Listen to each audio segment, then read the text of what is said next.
Hey, how's it going? This is Zane with the 4A. I'm making a quick video here on how to fix these Antari 200X snow machines.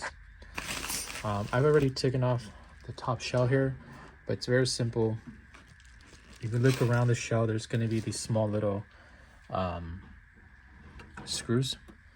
There's 4 of them on the top, and then I believe 1, 2, 3, 4, 5 on each side. Very easy to remove. You don't have to remove the shell. I mean, not the shell, the little bracket that's on the top.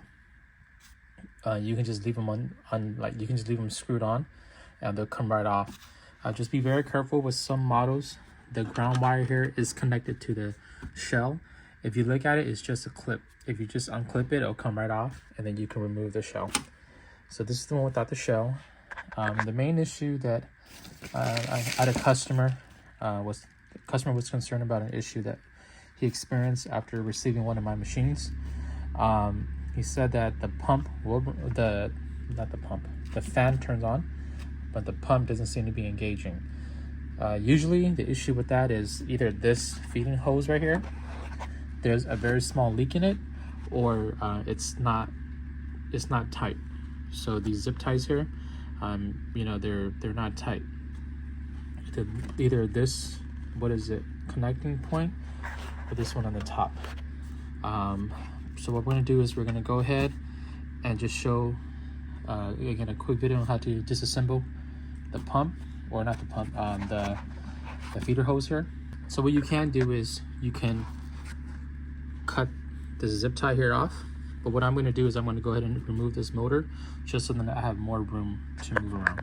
And the way you do that is you put the machine on the side. There's 4 screws here, and you're going to take those 4 out.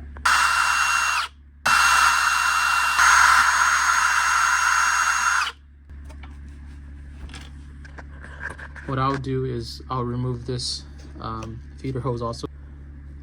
Push down, there you go. Comes off. And then your motor comes out. There, okay. So now you snip this piece off. There you go. Comes off. So I transferred it to the ground, hooked up my siphon into some water. Just go ahead and hook this thing back up, this feeder hose, to the pump. And it's gonna be a little loud, but what you're really listening to is to see if the motor is clicking. All right, a little loud.